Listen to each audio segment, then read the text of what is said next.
Alright. Alright, ganda. Na-aksidente pa nga ang puta.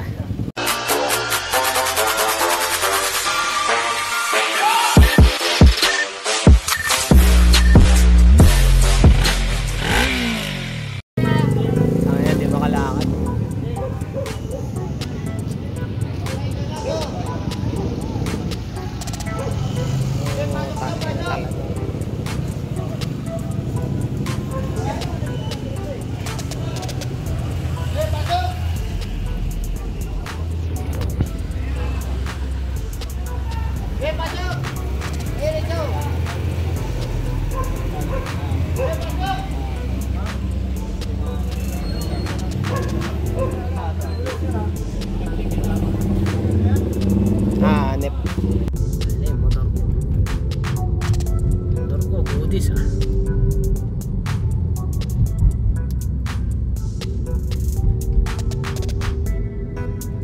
Ako hindi goodies, sakit tuhod ko ah. Taras talaga. Sana naman nagbabay. Sapakin ko to mga pupunta pa kami ng traffic bureau. Buti drivable pa rin yung bike. Oo nga eh, wasak lang yung mukha eh. Uy, ganda tunog yan ah. Ngalay ah. Tropa natin, sama din ah. Super 4 yan. Tayo ng sakit ng ipin ko. Puking ina talaga. Yamot ah. Ito, ganito nga pala yung procedure sa ano, sa mga aksidente. Putay na. Ito.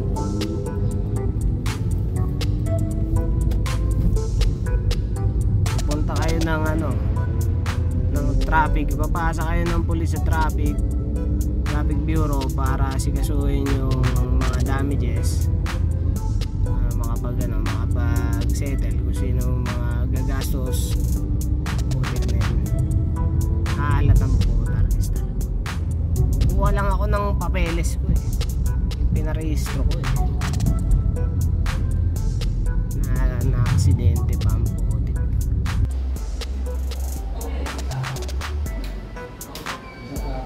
Hanep. Ito na, lipat sa sakyan na. Puta na. Yung motor ko, goodies. Hey! Alright. Yung motor ko, goodies. Yung dalawa doon. Salamat sa mga tropa pips ko na nagsama-sama. Tsaka sa mami ko andito. Nasaan siya? Hindi siya makita.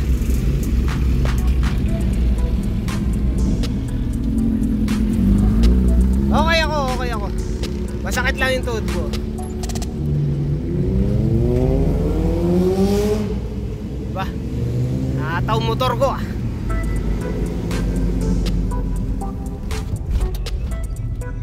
Putik na yan. Ayawan ni Dino yung TV niya. Ayawan niya yung Super 4 niya. Sabi nga niya. Ang sakit nito. Parang primera pa lang gusto na tumayo eh. Lakas talaga yun. Sabi ni Dino, madam yung panganay mo talaga eh, no?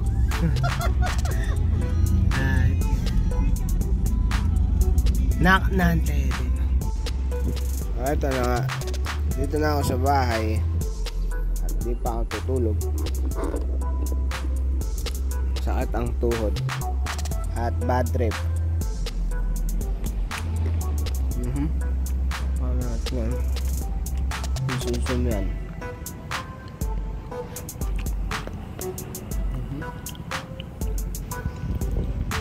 O diba? Bad trip. Wala eh. Hinahalat eh. Hanep na yan. Kaya yun. Yun nga pala yung procedure, no? Pagka na ano kayo, na-involved kayo sa isang insidente o aksidente, bali syempre marami mo ng mga tambay na kukupal-kupal sa inyo, ganyan, mag-uusisa. At syempre sisiin ka dahil matulin ka. Bale, papasok din yung mga barangay officials. Tapos pag-aregloin kayo doon. Pagka hindi kayo nakapag-areglo ng doon pa lang sa barangay, lilipat kayo ng mga pulis papunta sa traffic bureau. Pagdating sa traffic bureau, ang gagawin nyo doon, mag-settle din kayo, mag-areglo kayo doon.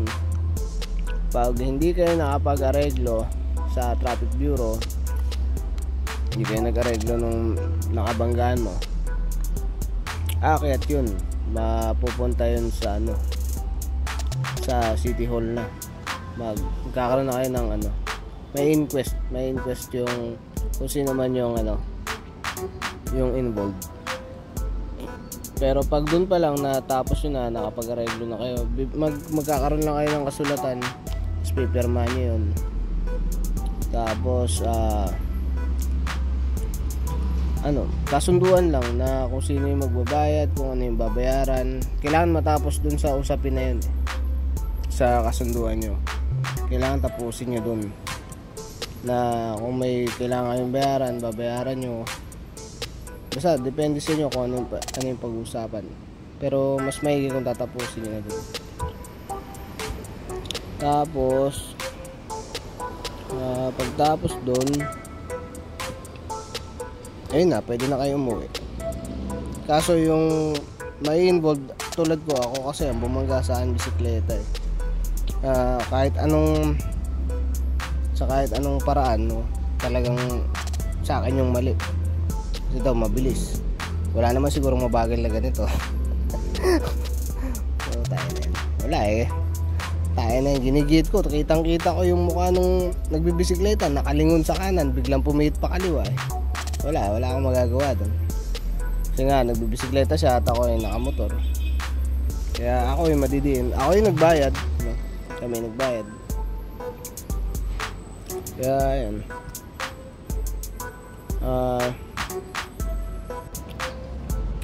tip ko na lang siguro, pag dumadaan kayo sa mga ganyan, mga maninipis na kalsada, bombahan nyo na po, tayo na. Hindi na ako bumomba taragis yan. Bombahan nyo para marinig kayo po, tayo.